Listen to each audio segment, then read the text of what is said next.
This is the world's most famous top secret plane, but did you know that it almost didn't look like this? In fact, it was just one of the many designs that almost got built. From chonky liquid hydrogen monster, strange balloon-powered towing kite, to the ultimate spy plane.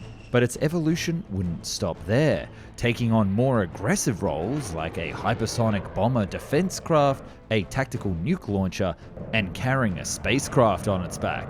And that's not to mention the further black projects like the SR-72, the mysterious Aurora, and perhaps even the SR-75 that may have been built after retirement of this famous aircraft. But the fact is that the SR-71 seemed to appear from nowhere and has since had no equal, developing seemingly without a history. After all, there wasn't a series of previous aircraft leading to its eventual dominance, so it makes you wonder how on earth it came to be. Or perhaps consider that it wasn't on Earth that it came to be and that the US had some help from beings from another world. However, that story is no longer the case, and thanks to the spectacular research done by Scott Lawther at Aerospace Projects Review and his sources in his book, the evolution of this fantastical aircraft from a mere dream to something real life is finally illuminated. So welcome to the Found and Explained deep dive into the Blackbird. Where did it come from? What insane designs never got built for the project? And what is the mysterious successor aircraft to the legendary SR-71? Do you want to own a piece of the SR-71 and carry it around with you every day? I'm serious. You can actually pre-order right now a watch that's made from the titanium of the SR-71. And this is seriously one of the coolest opportunities I've ever had the pleasure of seeing here on the channel. It's called the Habu watch. Not only is this watch made from the aircraft's inner engine nacelle exhaust ejector titanium alloys, it's also got a manually wound Swiss-made movement with up to 45 hours of power reserve. The design echoes cockpit gauges with a power reserve indicator at 6 o'clock, mimicking the unique triethyl borane throttle management system, essential for ignition at high speeds and altitudes, and the strap designed to look like a no-step on the aircraft's wings. And you're probably wondering which actual SR-71 was it made from? Well, it's actually the Special B variant, the trainer version, number 617956, which had a unique double cockpit and was used to train the pilots for the program. It completed 1,454 flights and nearly 4,000 flight hours, more than any other SR-71 in history. In fact, it's the one that's always pictured in the photos. So in a way, wearing this, you're part of the training program for the fastest production aircraft ever made. It's just so cool, and I'm actually honestly geeking out about this. But if that's not your cup of tea, they also have watches from other machines, such as a DeLorean like Back to the Future, a Supermarine Spitfire, and even a Formula 1 car. But I don't come empty-handed. You can use my code FOUND to get 15% off this watch or any other on the Rec site. Plus, their current sale on top, which is already $500 off this watch. So if you're looking for a present for yourself or someone you love, use my code FOUND.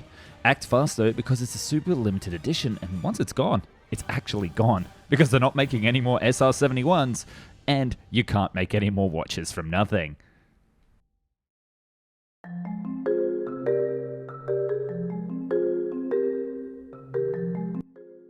In the early 1950s, the spy game between the US and the Soviet Union was in full swing. Not only did both sides employ everything from binoculars to deep undercover agents, they also performed regular aerial surveillance. The United States thought that if they could get an aircraft up high enough, it would be impervious to Russian counterattacks, despite flying in plain sight. They accomplished this with the U-2 Dragon Lady, essentially an F-104 with a very large wing that could fly enormously out of the range of the current Soviet missiles. Well, for now. So you first tried to shoot down the spy plane with missiles? Yes. But you were unsuccessful? They knew that as soon as the Soviets figured out how to shoot them down, then they would need a jet that not only flew higher, but was also a lot faster. And the problem with that formula is that back then they couldn't develop an engine that could push the aircraft that fast or work that high.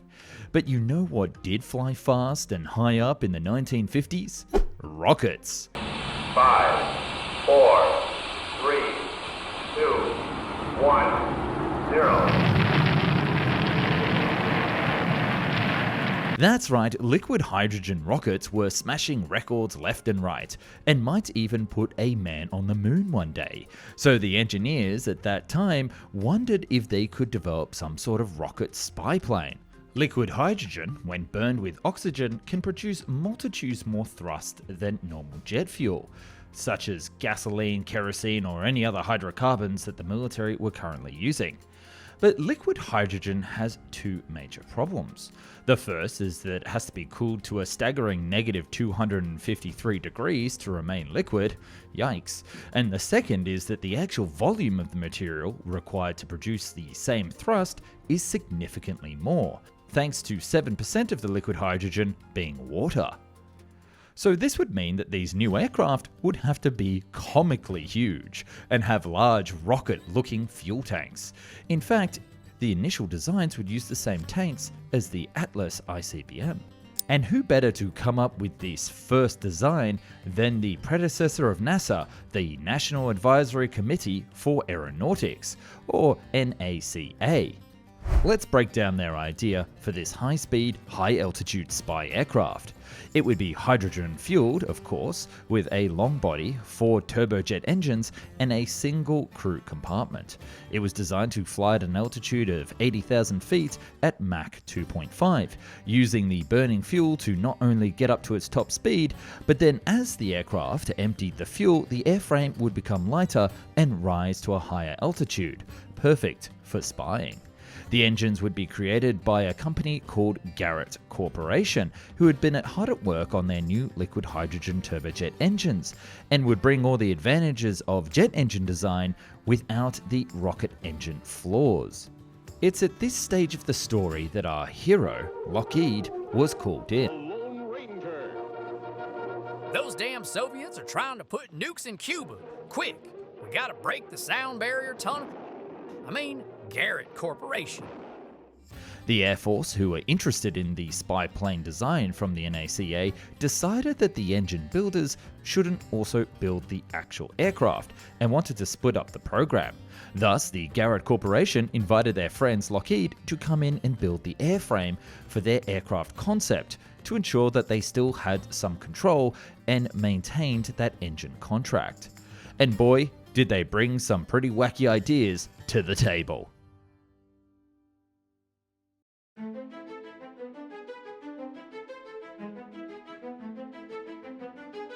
Lockheed put veteran designer Kelly Johnson on the case, and his first design was dubbed the CL-325-1. Johnson would pretty much run with the NACA concept and just outline the details. This giant aluminum beast would have an equally giant fuel tank running throughout the entire fuselage, with a small cockpit at the front and camera equipment stored in the nose. Now, keen-eyed viewers at home will realise that this looks just like a giant bloated F-104, also by Lockheed, which, as you recall from 2 minutes ago, was the same starting point for the U-2 spy plane. So much of the design language of this project was borrowed from these earlier jets. At the same time, Lockheed would also propose a smaller but heavy CL-325-2. Now, the second version would look roughly the same but have jettisonable fuel tanks on the wings to allow the aircraft to remove the empty weight of the fuel tanks once the aircraft was flying high enough. Of course, such a design would be significantly more expensive per flight and wouldn't be the best direction to take the program. Garrett would take these two designs and staple them to the end of their engine report and submit it to the Air Force, ready for construction, and the paychecks would soon be on the way. Well, not quite. The report alarmed the Air Force, who were surprised with just how big these proposed aircraft were and concerned about the lack of experience that Garrett would have working with hydrogen engines. Thus, they decided to pass up completely on the project. But this, my friends, is where the story gets a little wild. Kelly Johnson, the designer of the aircraft thus far, actually went to the Air Force and said, "Hey, we made the U-2 aircraft for the CIA, which now they use exclusively. The Air Force doesn't want to miss out on the opportunity for their own Lockheed spy plane." The Air Force, who were still quite bitter that they didn't have the highest flying jet in the world anymore, took the bait and actually suggested that Lockheed continue to work on the airframe with a new, then unknown, engine builder. Talk about balls. This would now be a new program, and a new program needs a new name. Suntan, based off the fact that the sun ran on hydrogen. The Air Force asked Lockheed to go away and come back with a third design, no longer hampered by the engine restrictions from Garrett. And this is what they came up with. They called it the CL400, and it would have some significant differences from the earlier versions. For one, it would have 3 fuel tanks now instead of one larger one to allow for better control of the center of gravity as the plane flew. It would also have a ventricle fin that would mean the main wing would no longer have to be anhedral. Lastly, the cockpit was expanded and the pilots from it would get a pretty fantastic view. Oh yes, I mentioned there's now 2 pilots on board this plane, but this wasn't without its own flaws. After 6 months' work, the range of the aircraft was found to be lacking.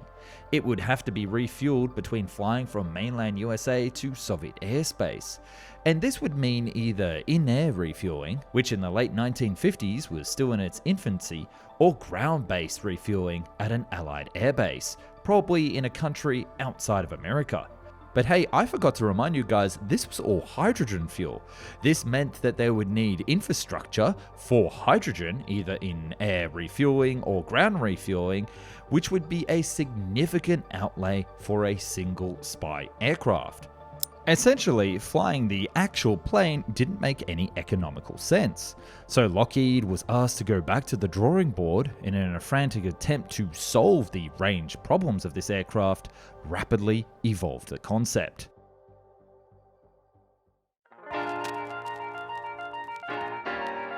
The first of the new versions was the CL400-10.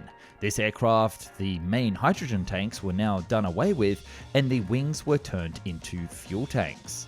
But this wasn't enough. The second version, the CL400-11, had the engines also integrated into the wings as well.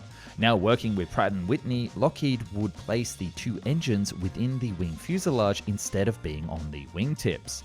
The aircraft was also now 40 feet longer and had double the fuel capacity of the original base model, essentially trying to solve the range issues through brute force. Next, we got up to the -12 version, which would have 4 engines and be 100 feet longer than that of the original, massively increasing the range by 2,500 nautical miles. So if going bigger worked, then Lockheed would double down on this and now make a 300-foot long version with the -13. They would scrap the current hydrogen tank design that had thus far been so popular and go all in on a delta wing. They would scale up the engines as well by 125% somehow, I'm not sure if they told Pratt & Whitney, and the whole thing could potentially fly at Mach 4 for 9,000 nautical miles. But it was insanely huge. I'm not sure it would even fit on a normal runway. So for the -14, they went back to the smaller design, but with the learnings of the -13, they could maintain that high speed of Mach 4, but with a reduced range. While they were preparing to submit the -14 to the Air Force, they also decided to throw in something else. In a Hail Mary move, they created a jet fuel version, scrapping the idea of hydrogen power entirely, calling it the -15 JP, for jet powered. This was to show that the plane design was sound and that the fancy new fuel source wasn't specifically required. Alas, for all their efforts, by 1959, interest in the program came to an end and the Air Force would ultimately cancel Project Suntan. But like all good ideas, Lockheed wasn't going to give up just yet.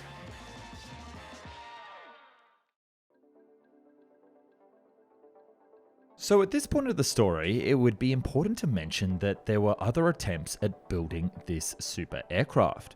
You see, the U-2 spy plane at the time was still on a need-to-know basis for the CIA, and various members of the Air Force would actually duplicate their efforts to build its successor, as they didn't know about the Lockheed hydrogen jet program or many details about the U-2 itself. Thus, we had other aircraft like the Bell Systems concept, the North American concept, and the famous Convair Fish, which was attached to the amazing B-58 Hustler, all in the running to become America's new spy plane. Now, all of these aircraft deserve a future video on the topic, and it wouldn't do it justice as a footnote in today's video. So be sure to subscribe if you want to see more about these aircraft, because I would love to deep dive into these other designs. But what you do need to know for today is that Convair was very close to winning the contract for this super spy plane, and throughout the evolution of the SR-71, Convair was nipping at Lockheed's heels. We'll hear about their progress throughout the next part of this tale. So back to our story, Lockheed was in the dumps after the Air Force program was shut down, but there was still interest from the CIA. The problem was that damn hydrogen. But remember that jet-fueled version that they proposed right at the end of the Suntan program? Well, Kelly Johnson knew that there was something more to that. Advancements in Soviet radar technology by the end of the 1950s had started to change the proposed requirements that the CIA was looking for a potential future spy plane. They knew that it needed to now fly at Mach 3 at 90,000 feet to remain undetected and have a cross-section of only 10 square meters or less. Because the U-2 no longer fit into these requirements, the CIA would need a new plane built from the ground up, and thus they called Kelly Johnson and said, "Can you make us a U-3? As naturally this would be the next aircraft in the series, but that name wouldn't stick, rather the program would become the more famous Archangel. Now, just like with the previous hydrogen aircraft, the very first version of the Archangel was actually rather basic. It had a conventional 1950s supersonic aircraft configuration, similar to that of the B-58, and a highly unusual tail. I mean, look at that thing being thrown back, but this concept was enough to get the powers to authorize a series run to design this new spy plane, and the team at Lockheed got to work on its evolution. A-1, the first actual design, did away with the large tail and refined the fuselage. This is where titanium was chosen as the material of choice, and the aluminium of the previous hydrogen plane was discarded. It would have high shouldered mounted wings, a pair of J-58 turbojets under each one, and there was also some large ramjets proposed for the wingtips, but note that the added weight would reduce the range. But this is where something really funny happened, that during this year, and while the team was working on the A-1 design, the Navy actually came along for their own high-speed spy plane, and knew that Lockheed had built the U-2 and thought that they could build one for them, although this one would have to be launched at altitude from a Goodyear blimp. Kelly Johnson was against this idea from the start, saying that to launch such a heavy plane, the balloon would need to be a mile wide, hugely impractical. But the Navy insisted, and Lockheed spent a few months developing what they called a ramjet kite. The cockpit would be in the middle of a ramjet with swept wings behind the aircraft. But even more wild, Lockheed proposed to do away with the balloon and then build the Navy a tug aircraft called a Peterbilt. It would be a large 4-turbojet subsonic aircraft that would tow the ramjet up to 70,000 feet at Mach 0.8 before the spycraft would use rockets to get underway. The concept, while cool, was impractical, expensive, and complicated, and Lockheed couldn't meet the Navy's range requirements, and thus they dropped development to return to the CIA Archangel program. And speaking of, the second design was almost ready.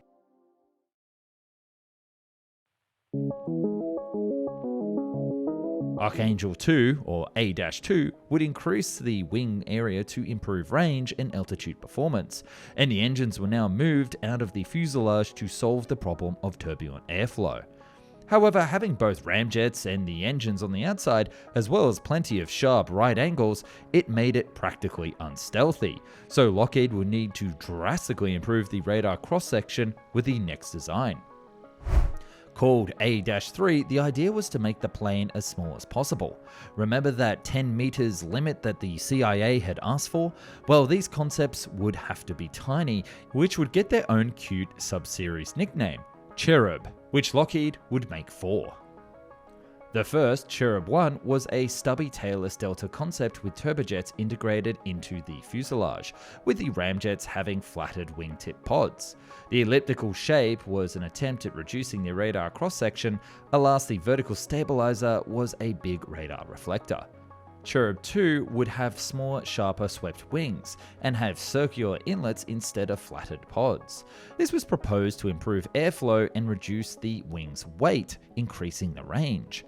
Cherub 3 was a flying wing concept with a long pointed nose, with both the turbojets and ramjets integrated inside.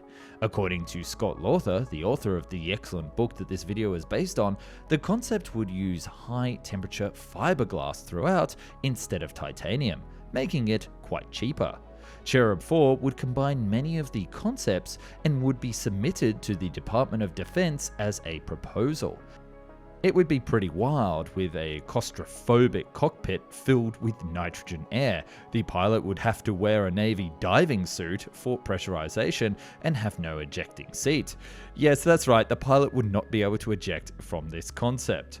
Lockheed believed that this aircraft could fly 2 missions a day up to 2,000 nautical miles, which didn't go down that well with the military. You see, there were other concepts at the time, such as the Convair fish, that were more attractive, particularly with range and logistics. So Lockheed was asked to go back to the drawing board for a 4th version. Gosh, doesn't this all start to sound familiar?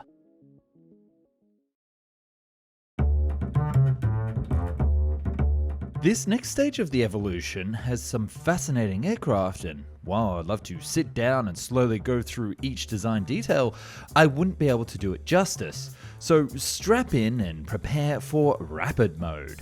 The A-4 was a particular looking aircraft with a curving radar defeating cross-section and 2 ramjets under the wingtips, as well as inlets under the aircraft for a single turbojet engine. Unless the range was found lacking and Lockheed moved on. The A-5 had 2 engines and a single large ramjet, swapping around the previous configuration. But unlike the other designs, this aircraft would also have a rocket engine. That's right, the rocket would boost the plane up to the required speed to turn on the massive ramjet. Pretty damn cool. But what's not so cool is the complexity of the design, plus the lack of range. The A6 followed the A5's cool as heck design and was a significant upgrade from the previous iterations. It would have a S-shaped inlet for the engine for stealth and 2 other inlets for the double ramjets. Gone was the long curving fuselage, replaced by 2 vertical stabilizers that were canted inboard to reduce the radar reflection. Alas, the performance of this design could still be improved. At the same time that this was all under development, Lockheed was asked to check Convair's homework with their 2-stage aircraft spy plane concept called the Fish by designing their own Lockheed version. They came up with 2, the Lockheed Arrow that was a sharply swept Delta aircraft, and the other one with the name the B-58 launched vehicle, which had little doors on the wings to let the B-58 wheels pass through during takeoff, and would fill much of the same role as the Convair Fish. The designs did prove that the concept would work, but there were still some problems like no ability to eject when attached to the B-58. By now, Lockheed was in a quagmire. Small aircraft were better at avoiding radar detection, but didn't have any range. So Kelly Johnson made a call to scrap trying to avoid radar and instead focus on the range for the A7 series. Looking much like the original A1, this aircraft went back to the ramjets on the wings and turbojets integrated inside in a hope to improve the aerodynamic capability. To increase the range, Lockheed had the idea to do supersonic refueling with a second A7 tanker aircraft, but yikes to that idea. From here, the designs moved rather quickly from the A7 to the A10, with 8 and 9 both failing to meet the range requirements. But this is where Lockheed had a breakthrough. The A10 was made to go so fast that radar would not be a worry. It would have a large vertical stabilizer, shoulder-mounted diamond wings, and multiple turbojets in undersling nacelles. Lockheed would also upgrade the engines with the J93s that were found on the XB70. Kelly Johnson was really confident by this point and believed that the next version, the A11, would nail the requirements. And Lockheed had an ace up their sleeve. Gone were the wing-tipped ramjets, but instead the aircraft would have 2 turbojets that could operate as afterburners. Now, the trick here is that these afterburning engines would not do it in short bursts, but rather operate continuously, mimicking that of the roll of the ramjet. This would mean 2 separate fuels would be required for flight, specifically the JB150 for normal flight and HEF-3 for the afterburners. Lockheed would show this aircraft to the Air Force and the CIA, who would be comparing it to the rival Convair Fish, finding the latter lacking. You see, the A11 was superior, cheaper to produce, cheaper to maintain, cheaper to operate. It would require 8 times less staff to run missions than that of the Convair Fish, and most of all, it didn't have a carrier aircraft like the B-58. Plus, refueling the A11 in flight with a standard tanker aircraft that could carry normal fuel allowed the aircraft to have range enough for all of the Soviet territory, and could be based at a single mainland USA top secret Air Force base. Perfect. But you might be a fool to think that Convair would take this rejection of their famous fish lying down. They would storm back to the Air Force and CIA with an updated version called the Kingfish. It was now a single aircraft that could nearly match the performance of that of the Lockheed A11, but have double the stealth capability. So Lockheed needed to make the A11 as stealthy as possible with a smaller radar cross-section. So they got to work. They took the A11 and had its fuselage blended together, its wings lowered to nearly the bottom of the aircraft, its rectangular inlets were replaced by circular ones, and the large vertical stabilizer was split in 2 and added to the engine nacelles. The performance did suffer slightly. It would no longer be able to fly as high, but it would be much more invisible. The engine was locked in as the J58, and Lockheed returned to the Air Force with their concept for the final face-off, in which, and this shouldn't surprise you, a good 25 minutes into the video, Lockheed won. Not only was the Lockheed concept superior, but Convair also passed over, because unlike Lockheed's excellent proven ability with the U-2 spy plane, Convair had blown out its budget with the B-58 and lacked a secure research and development facility like the Lockheed Skunk Works. Impressed, the military shook hands with Lockheed and told them that they had 18 months to build their miracle aircraft. And thus, the Mach 3 spy plane, the A-12, was born.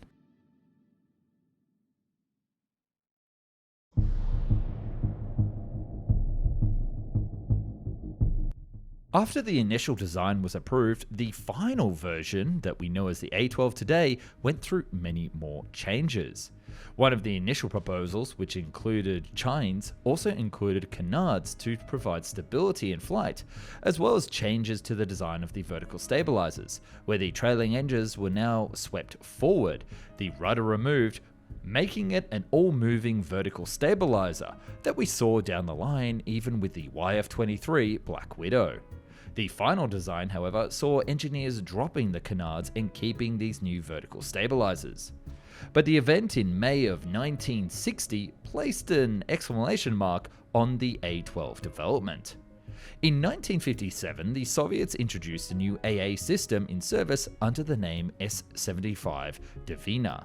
A giant 10-meter long 2-stage missile, weighing over 2 tons, was the pride of the Soviet anti-air defense that could shoot down enemy jets as high as 80,000 feet. And in 1960, the previously untouchable U-2 spy plane, piloted by Francis Gary Powers, was shot down over Soviet territory while performing a daring mission to penetrate the Soviet airspace deeper than ever before. This was a big win for the Soviets. Propaganda-wise, they paraded an American pilot and showed the world that no one was safe if they dared to mess with the USSR. But for Lockheed, this was a big slap in their face, showing them that now the USSR had the technological capability to shoot down their new spy plane. The first A-12 was ready and transferred to Area 51 just a year later, but there were still problems to be solved. Lowering the radar cross-section was something that was hard to measure and even harder to engineer, so several approaches were made with zigzag-shaped foam and titanium plates in chines and leading-edge surfaces. But in the end, a special composite panel was created with a honeycomb structure and small, almost microscopic graphene spheres. A crazy skin of the aircraft that very well could potentially make it invisible. They would need to test this in flight against American radars, but engines were not yet available, so the first 3 prototypes were equipped with Pratt & Whitney J75 engines, which could push the plane over Mach 2 but not up to the required Mach 3. After assembling the first prototype at Area 51, issues started popping up with the fuel tank sealant, so the aircraft was leaking fuel massively, which in the end would actually become a feature of the A-12 and the SR-71. Now you're probably wondering, all this fuel on the ground would actually be a big issue, but actually the jet fuel was not flammable at lower temperatures, and even if you threw a match into the puddle, it would not ignite it. So to get around this, they created a special chemical called TEB, which was used in a small canister and injected into the engine on startup to ignite the fuel. The problem with this was that this chemical was extremely flammable and dangerous. We're talking about 3,000 degrees temperature whilst it's burning, and since it was lighter than water, if you tried to put it out, it would just float to the surface of the puddle and ignite again when mixed with oxygen. Oh hey, that's the same as the watch, that triethyl borane indicator. Hey, don't forget that we also have 50% off on top of their sale price, so go check it out after the video. So it would only be used once the engines were started. But about that, because that was another issue. Starting up the beast that was the J58s was a problem of its own. You couldn't use your regular starter, so instead 2 massive Buick V8 engines with an output of over 600 horsepower were used as a starter for the A-12, and all the variants down the line. America, hell yeah! Engines were located in large nacelles on each wing, and massive inlet cones, or spikes if you will, were designed to break the flow of the supersonic air flowing into the engines and bring it down to a subsonic speed so the engine compressor would be able to work properly. As the speed increased, the inlet cone would move further to restrict and slow the air intake, while the panels on the nacelles would allow for over-pressurized air to leave where needed. So you could imagine being a general walking in on the project in 1962 and seeing a big heaping mess of graphene on the floor with leaking fuel everywhere and 2 massive V8 engines rumbling away in the corner. But by late 1962, the J58 engines were delivered and finally installed into the aircraft, and the A-12 flew for the first time with its new engines.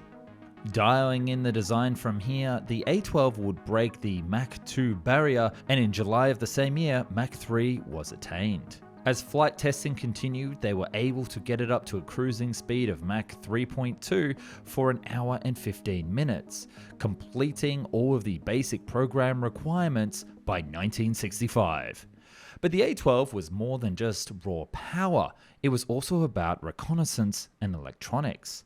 The aircraft was equipped with state-of-the-art cameras with 5,000 feet or 1.5 kilometers of film, allowing for 1,980 photographs to be taken during one mission. The camera featured a gimbal that would stabilize it even if the plane was shaking and always pointed downwards.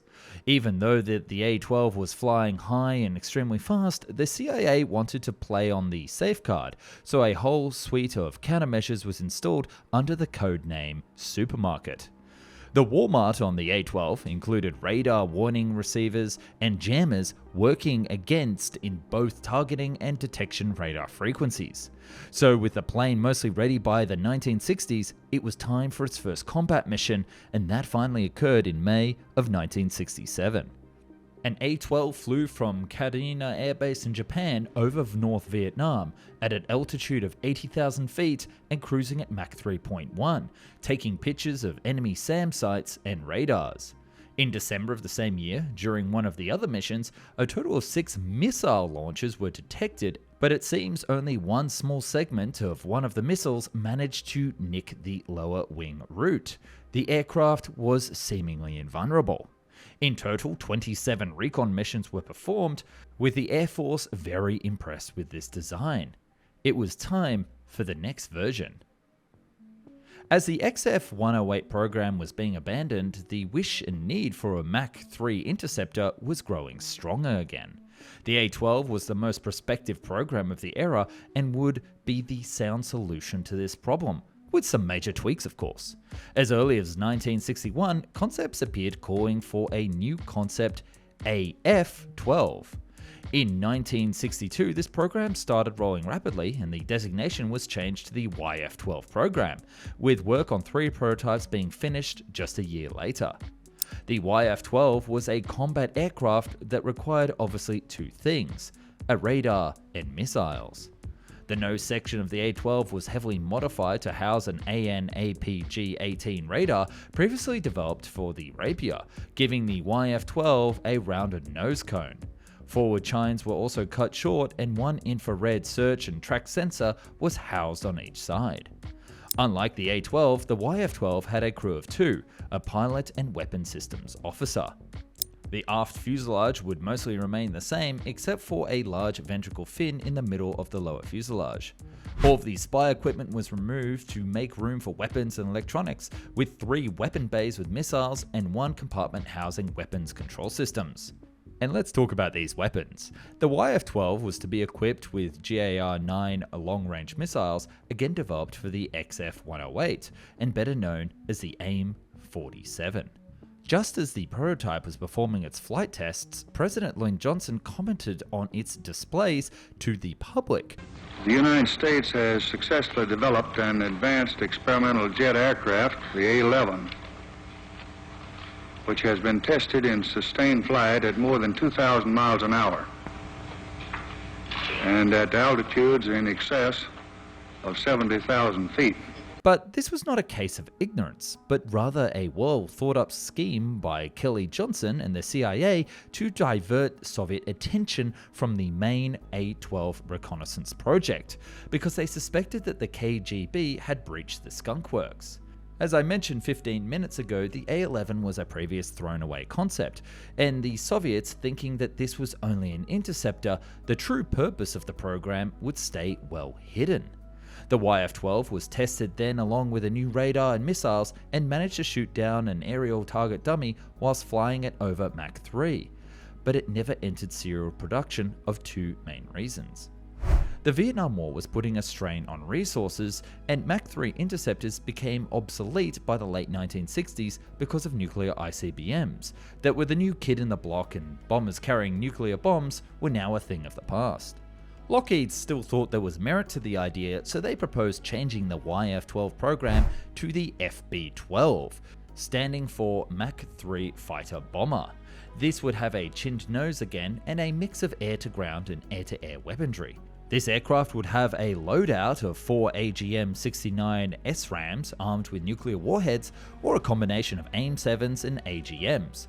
However, none of these concepts would come to life. One of the YF-12 prototypes was converted into a Sol SR-71C, while the other 2 were passed over to NASA and be used for flight testing over the next couple of years. But I'm getting ahead of myself, because there was one other version of the A-12 that would get rid of what some people saw as the ultimate flaw: the human on board. Remember how the Soviet Union had managed to shoot down Powers in his U-2 aircraft? Well, that made the CIA question even themselves, even though they had an engineering marvel in their garage. The fact that there was a pilot in the cockpit made a lot of people in Langley anxious. In the CIA asked Skunk Works and Kelly Johnson himself to develop an alternative craft with the A-12 technology without the pilot behind the controls. The first concept called for an unmanned F-104 carried by the A-12, and then it would be launched mid-air to complete the recon mission without the A-12 entering the Soviet airspace, but the idea was quickly rejected by the CIA. So Kelly Johnson proposed something wild. Skunk Works would develop a sort of baby A-12, a drone powered by a ramjet instead of a turbojet engine. It would be called the D-21 and would have a similar radar cross-section reduction just like the A-12. It would have large and flat delta wings continuing into chines that would give the drone a distinctive look, all while forming a substantial anhedral. These drones would have been made from composites, while the central metallic structure housed the main engine. It wouldn't be a J-58 from the A-12, but a ramjet instead. Ramjets of course need a starting speed to work, but since the A-12 was going to carry the recon drone anyway, this was the perfect option, all whilst getting that sweet maximum speed over Mach 3. But you're probably wondering, how on earth would this work? Because we're talking about a stealth spy drone in the 1960s, well before any sort of incredible computer technology. The mothership, which got the designation M12, would carry the drone to the launch position, and then after the drone was launched, it would fly on its pre-programmed route with a maximum of 16 waypoints and take pictures with spy cameras located in a so-called hatch. After the mission was done and the drone left the Soviet airspace, the hatch would be jettisoned and picked up mid-air by a modified C-130, whilst the drone itself would self-destruct so the enemy wouldn't be able to get their hands on the tech. Sounds complicated, right? Well, it was. One M12 was lost in an accident due to the drone malfunctioning after launch, and several other test launches, except for one, were completely unsuccessful. The CIA was ready to pull the plug on this drone program, but the Air Force wanted this because they saw some potential. So they pressed on, and the D-21 drone would actually fly a total of 4 real missions, with all 4 of them being complete failures. One drone crashed over the USSR and the Soviets got their hands on the remains, and another one crashed in China and the Chinese found the wreck. The Soviets even explored the idea of reverse engineering it with the Tupolev-Voron project, but decided to not pursue it further. It seems that they had more sense than the Americans. Nixon then axed the program because he didn't want to spoil relations with China, and that was it for the D-21. Several other A-12 concepts were proposed by Lockheed to keep the program going, for satellite launcher or a carrier-based plane, all the way to a classic bomber, but none of them were actually built, and instead a universal A-12 was proposed, and that became what we know as the SR-71.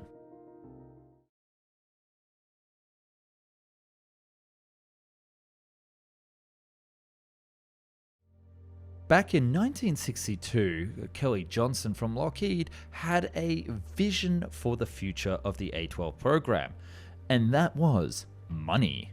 This aircraft was not only going to be for the CIA and the Men in Black, but also for the Air Force and perhaps even the Navy. There would be a fighter jet variant, a bomber, a recon aeroplane, and it would all be based on one modular platform called the R-12. Now, changing a name from A-12 to R-12 makes a lot of sense, but how on earth did we get the SR-71?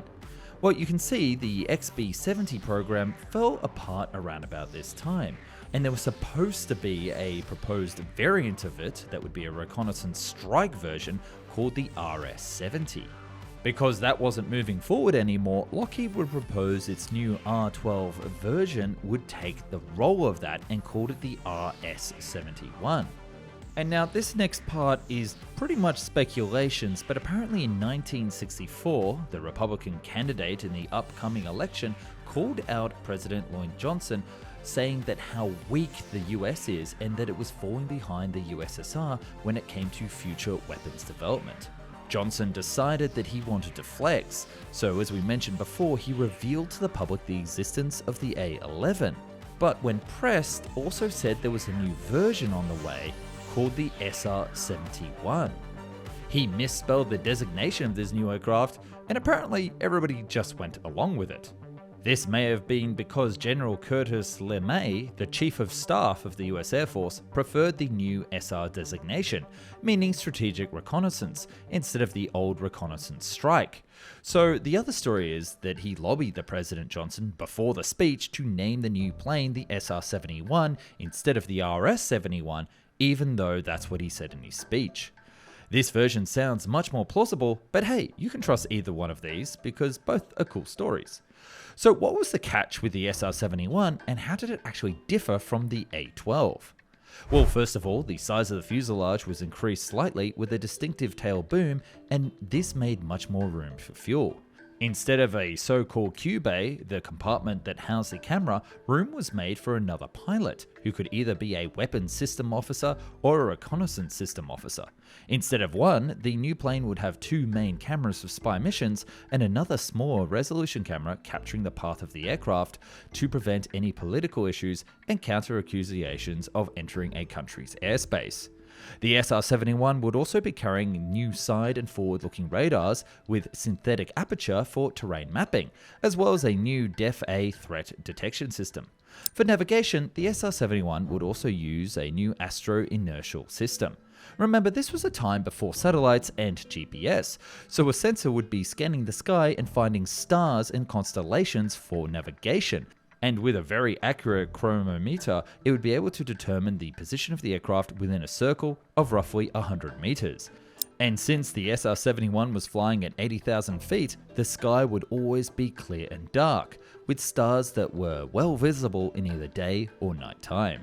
As with the case with the previous variant of our protagonist, the A-12, the SR-71 would come in several variants. So if you're the Air Force, be sure to get your pocketbook because it's time to go shopping. So your basic SR-71 came in three variants. There was the A version, the most numerous, the standard two-seater reconnaissance. There was B, the trainer aircraft, and there was C, which we already mentioned was actually part YF-12 and part fuselage of a static test SR-71 model. It was nicknamed the Bastard, and I can see why. Big Tail was also one of the SR-71 prototypes in 1975. It featured, well, a big tail, or more precisely, a stinger of sorts that was proposed for housing new advanced electronic countermeasures. In the end, it was used for housing the camera and making more room in the nose section for a side-looking radar. The B-71 was a proposed bomber variant featuring a triple bomb bay on each side of the fuselage for carrying tactical nuclear bombs. But instead of a first strike bomber, it would actually be used to mop up any remaining Soviet missile silos or AA sites that had survived the initial ICBM exchange. Now remember those YF-12 prototypes transferred over to NASA for testing?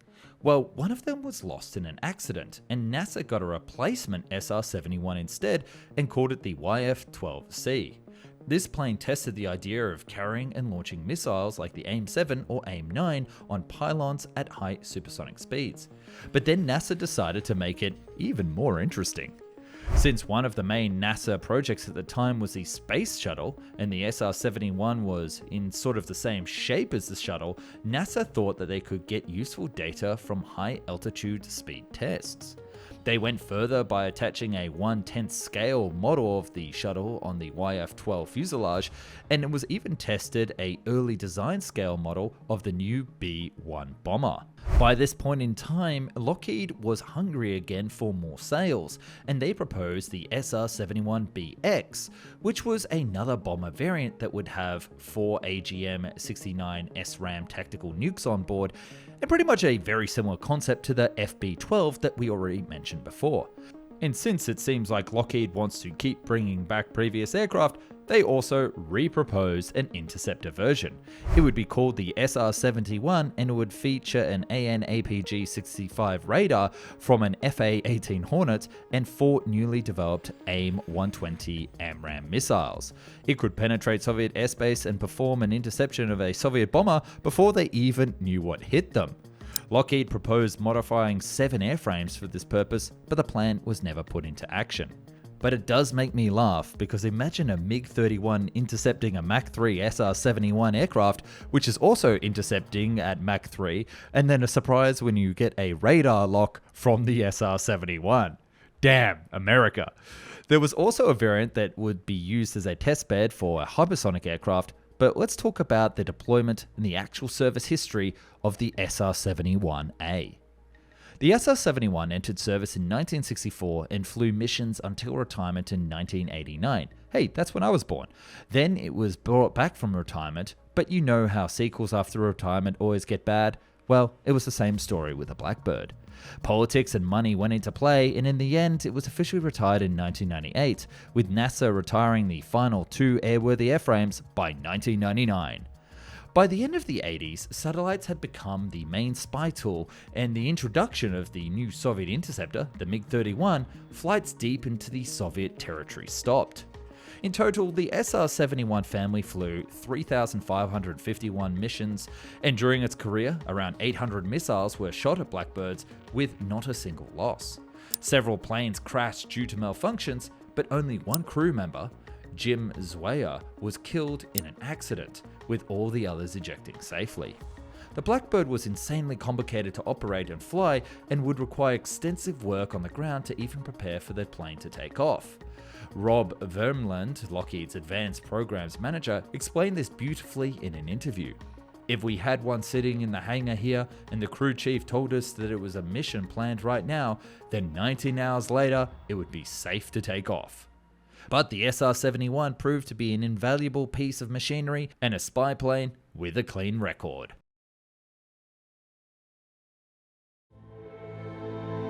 Oh, you're still here?